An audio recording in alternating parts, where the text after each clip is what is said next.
Welcome to a brand new edition of Crunch Time. I'm your host, Becker, and we have a bunch of topics to get to today. We had the NFL divisional round this past weekend, and then we have the championship round, which we'll also preview, and we'll squeeze in some basketball as we go. We'll start off with reaction to the NFL divisional round of the playoffs, starting off from Saturday. Chiefs destroyed the Colts 31-13. This game was over before it kind of started. This game was a blowout. Patrick Mahomes just showed everybody that the Chiefs were for real this year, and the Chiefs were no longer a team that was just going to lose in the first round. That was coming off from last year. They blew a big lead to Tennessee at home, and finally they have their own quarterback, Patrick Mahomes, who has proven to the fans that they can win football games in the playoffs. But on the Colts side, this was a disaster. For Andrew Luck, he couldn't get any offense. It looked like the only scoring from what I remember was that their only scoring came when Indianapolis recovered a punt from Kansas City, brought it back for a touchdown. No specific offense from Indianapolis. Andrew Luck's throwing numbers, completion to incompletion ratio was dreadful. Their defense couldn't stop Kansas City. And I think also the outdoor climate kind of affected them, the Colts as well, because they're used to playing indoors, even though Indianapolis is a cold city come wintertime. But since they play indoors and they're playing in Kansas City, which was really cold temperatures, I think that kind of affected them. But the way Andrew Luck played was very eye-opening, especially in the playoffs, since he played in the playoffs with Pagano before Frank Reich came in. So that's for the Chiefs game. That was a blowout before it started, but that's that game. But then that Saturday night game, the Rams beat the Cowboys barely, 30-22. This game showed to me that the Cowboys, start with the Cowboys, because the Cowboys couldn't get anything going with their offense. I mean, they had one time later in the game where they tried to make a rally, but the Rams defense just stepped up completely and just stopped them. Overall, the Rams defense just shut down the Cowboys offense, especially Ezekiel Elliott, who only had like 47 rushing yards that whole game. If you stop Ezekiel Elliott, you're in good hands to win that game. Especially, getting Dak Prescott. And the funny thing was, Dak Prescott getting sacked by his own guy, just showing how much of a force that Rams defense can be. The Cowboys, and then that was their offense side of the ball, because the Rams defense just destroyed them. But on the offensive side of the ball, or defensive side of the ball, for the Cowboys defensive side, they couldn't stop Jared Goff. Jared Goff just ate them a lot. It just brought them to the win for the Rams. But for the Cowboys, Todd Gurley, first of all, was huge for the Rams on offense. Although that's expected. But the biggest storyline for the Rams offense was C.J. Anderson, cut by Denver, Carolina, and Oakland. Especially, it's just another John Gruden special on the menu for these playoffs. You had the Eagle player that deflected the kick in Chicago last week, was part of the Raiders, Anderson, and also Amari Cooper. That just adds to us the Gruden terrible decisions. But C.J. Anderson was cut by all his teams, came into Los Angeles now, and sort of went ahead, I guess you could say, and was more looked at after this game than Todd Gurley was production-wise. C.J. Anderson just completely carried this offense rushing-wise. But it did get late, as I mentioned. the Rams, what a gutsy call by Sean McVay. He, third down late in the game, he has, instead of just passing the ball where you could risk just getting an incompletion and having a clock stop, he winds up having his quarterback take it himself and running it himself, which was really gutsy, but a really good play call, more advanced in the football playbook that you could say. Because usually, if I was there, I would have probably thrown the ball, but that's just next level. So the Rams just, especially since the Rams were at home, although it did sound like that the stadium in Los Angeles was 50-50 in ratio for Rams Cowboys fans, but that the Rams did have a little bit of a home field advantage as they got onto their groove. Going on to Sunday, there was the Patriots and Chargers. That was also kind of a blowout before it started. You had Patriots just drove downfield the whole first play when they got the ball. The Chargers answered quickly to tie that game, but ever since then, the Patriots just didn't look back. The Chargers' defense was dreadful.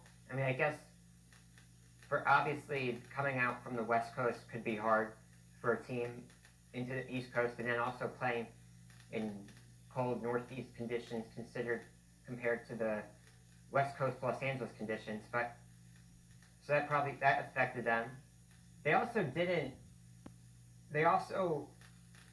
stay out on the East Coast. They went back to Los Angeles before coming back went up to New England. But that was, you could have crushed, that's something that can be questioned, because traveling west to east or east to west back in not that long of a resting area and not resting time, that can take a lot on the body, and maybe defense can travel, but your offense, especially in those conditions, can take a big hit, especially when you have a quarterback like Phillip Rivers, who has struggled in postseason games. It would have been a little wiser for the Chargers to stay out in the Boston area after Baltimore instead of just heading back. And then the Patriots just brought it down the Chargers' throat on offense the entire game.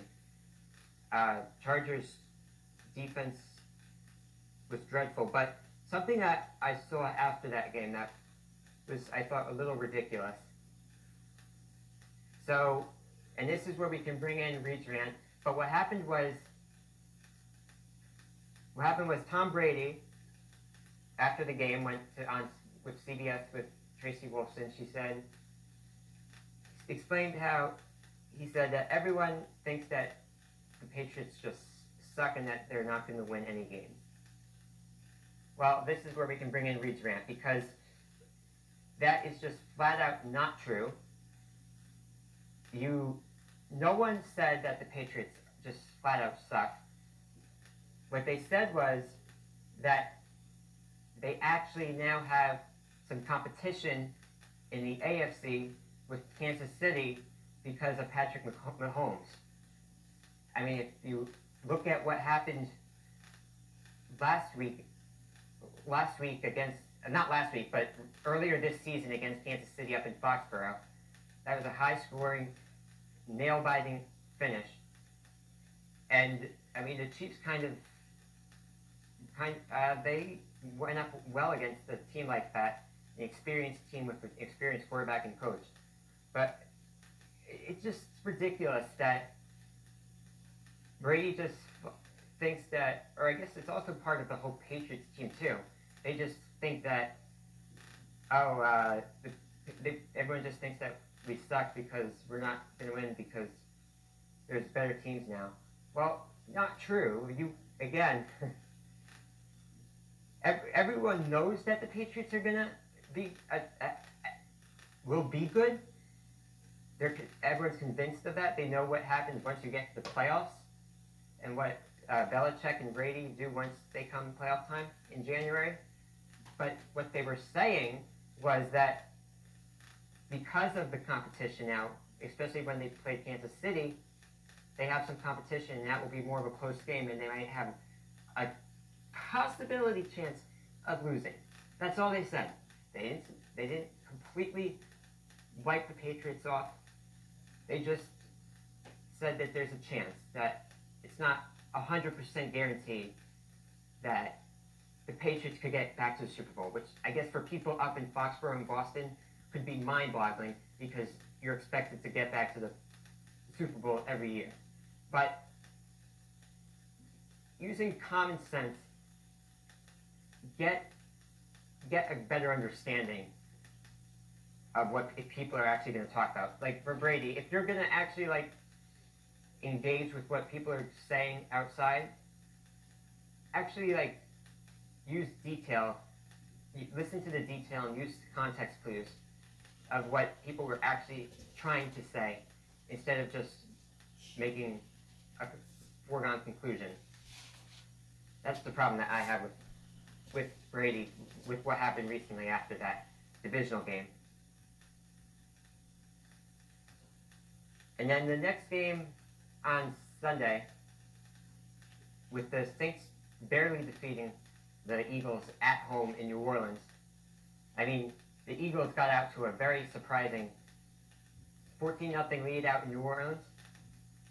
I mean, first of all, Drew Brees just, mechanics-wise, are just, I mean, first of all, Drew Brees going deep, like on his first possession of the game, was inexcusable. No need for that early in the game. You're at home, and no score yet. Just get the first down, throw it up the middle, moving this chain. That's what playoff teams try to do when you're trying to win a game and get positive yardage. So they answered, but the Saints were able to answer back because of their power offense. But the Eagles wound up having a chance at the end. Nick Foles did wind up throwing an interception later in that game, and which wound up sealing the deal for New Orleans for a trip to LA in the championship game. But something that I noticed with this, first of all, the Saints, I mean, obviously they weren't at their best on Sunday, but they were the better team than the Eagles. And the other thing is, for Eagles fans, basically, you were not the better team. First of all, you shouldn't have won the game against Chicago and in the wild card round, because you should have lost at that field goal. But of course, Doug Peterson has to call that timeout, and then Parkey just got it tipped. But you should have lost. What that reminded me, just backtracking to the wild card weekend, when Philly beat Chicago. That win for the Eagles reminded me of last year when they won and they beat Atlanta in Philly in the playoffs. That was a game also that the Eagles should not have won. The Falcons had the ball at that 1 yard line last year, and if they just scored that touchdown at that 1 yard line, the Eagles would have lost and would have never gone to Minneapolis. But that's what that win in Chicago reminded me of. It reminded me of the Eagles were not the better team. They just wound up getting lucky off a deflection of a kick, and then for the last years was just luck of Atlanta's inability to get into the end zone. So for the game in New Orleans, you were clearly not the better team.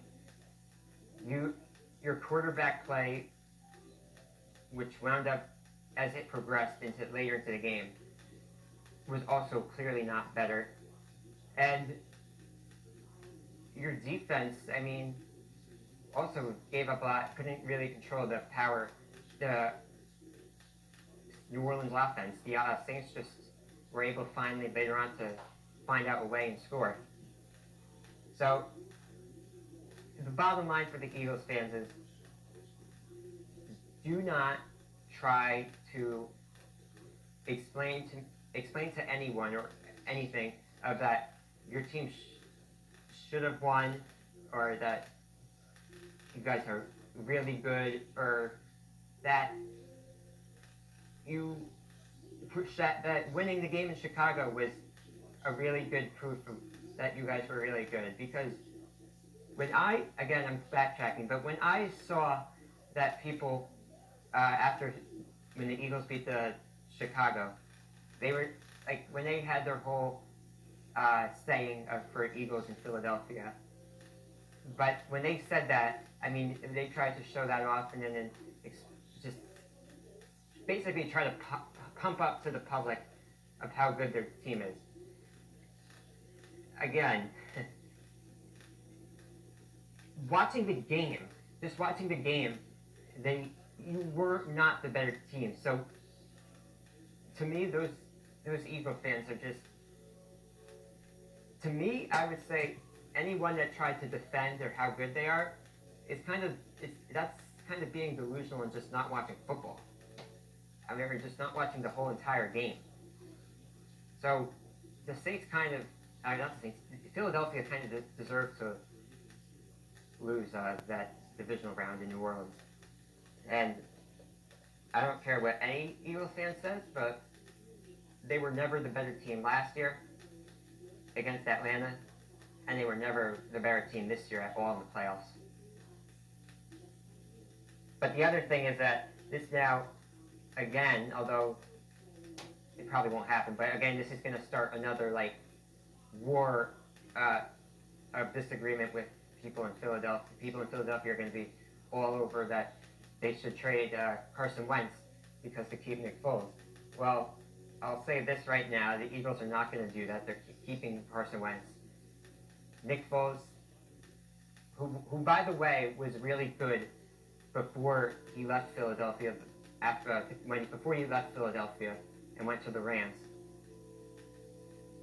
He was really good before that. He had that 1 year where he went through 2 interceptions that whole year. He showed that before that he can play football and he can be a really good quarterback. So Eagles fans or media members that try to explain that he came out of the blue of nothing to winning a Super Bowl, it's just flat out not true. Just look at his stats from before he left Philadelphia the first time. And then I'll just continue on this. I believe for Nick Foles, his future in Philadelphia, I'm going to guess that he's not going to come back. The Eagles might want him to come back as a backup, especially since they could just plan, I guess, to have Wentz get hurt because they just play better with Foles instead of Wentz. But he won't be back. He'll have bigger contract offers from other teams. I mean, if looking at it from the Giants side, if they should go after him, I think that they should go after him. I mean, especially if you're not planning really on taking a quarterback this year. I think that the Giants should look at him and try to sign him because that's the best option right now. But that's a different story. But yeah, so that's the Saints and Eagles game. That's just my thoughts on the overhype of Philadelphia. Because that also, I mean, that interception wasn't, going back to that Philly game in the divisional round this year, the interception wasn't Foles' fault. That was Jeffrey went off his fingertips. I mean, it wasn't Foles' fault, but he's still really good, but he just deserved that overhype. Alright, so moving on to this upcoming weekend, the AFC-NFC Championship game. So we'll start in the NFC, Rams and Saints. So I'm expecting this to be a high-scoring game. It was already a high-scoring game the last time these two met down in New Orleans, where we'll be meeting again. It'll be high scoring. I'll give the advantage to New Orleans because obviously there's quarterback experience with Drew Brees, and with the Saints being at home in a dome, that happened last time. This past season, they had that advantage with the crowd noise against the younger Rams team, which is an advantage for New Orleans. So I'll give the Saints an advantage for that. The other thing is, I don't think the Rams, last time the Rams played New Orleans, the Rams defense kind of struggled with keeping up with New Orleans offense. I understand both offenses are really good, but at the end of the day, the more experienced teams and quarterback is going to outbid the inexperienced team. So I'll say the Saints will win that game coming up on Sunday, which would send them to Atlanta. So that's for Rams Saints. And then Patriots Chiefs for the AFC. First of all, it's going to be freezing, even colder than it was in Kansas City last week. This week it's supposed to be either from 10 degrees to well below 0. I mean, I'll start with that. For that, an advantage, I would give that to the Patriots, just because I'm aware that Kansas City and New England are both get really cold in the winter. However, again, it goes back to more quarterback experience, coaching experience, game planning experience. Belichick, Brady, they're used to going further into the playoffs and playing more cold weather games than Kansas City is come January. And then I expect this to be a high-scoring game as well. It was a high-scoring game up in Foxborough the last time these two played in the regular season. And it again came down to a Gostkowski game-winning field goal from New England. But I expect no defense whatsoever in this game. It's a very attractive quarterback matchup, Brady versus Mahomes. But I expect the Patriots to win this game, even though there will be no defense. I just think that the Patriots have a better opportunity of consistently scoring on each drive.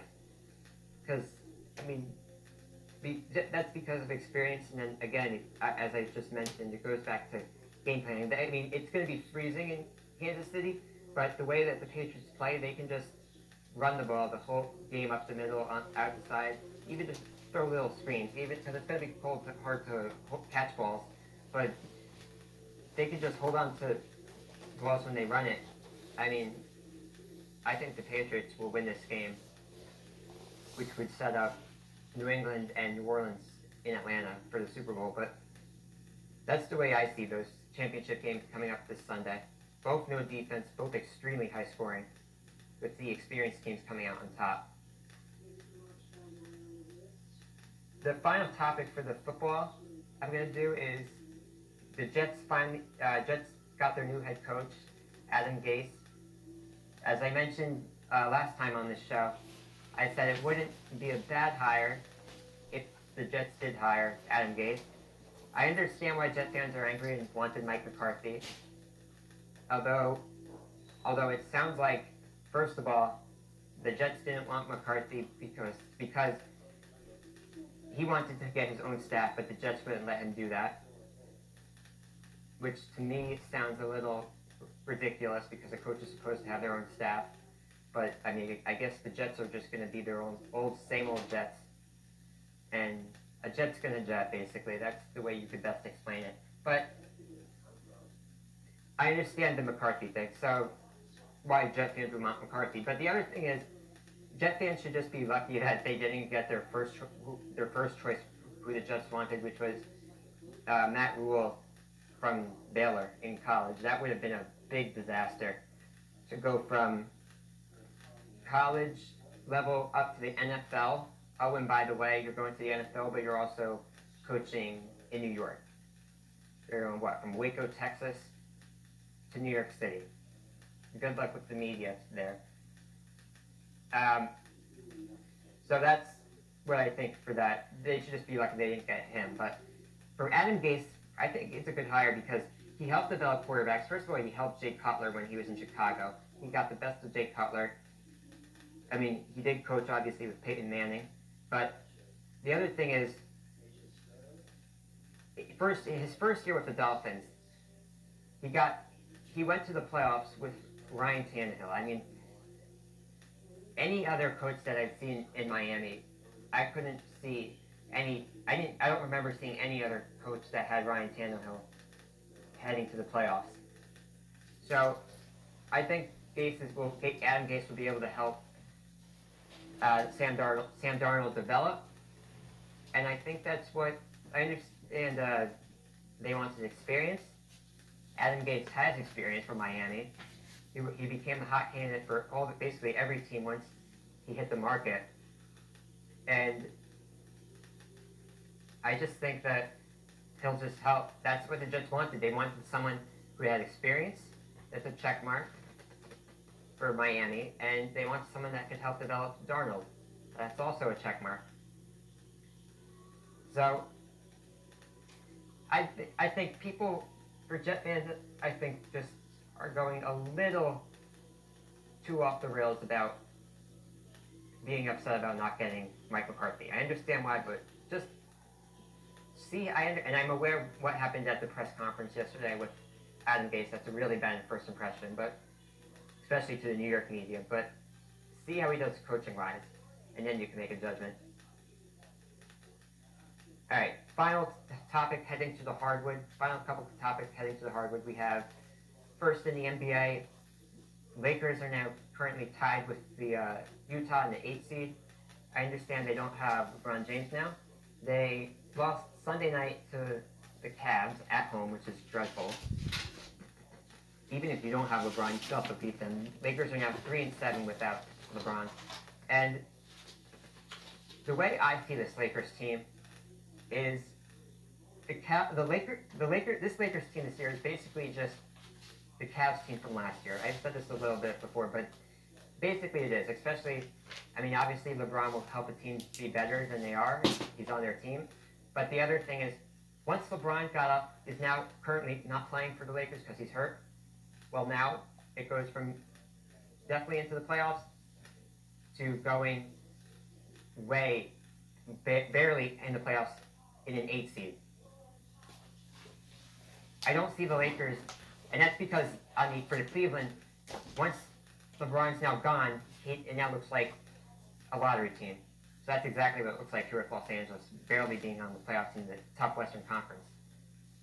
I don't see the Lakers making any big trade at the deadline because they're going to try to get Anthony Davis basically once free agency hits. If they'll be able to get him, I'm not so sure about that because I don't know if players are going to exactly want to come play with LeBron, but that's what their plan's going to be.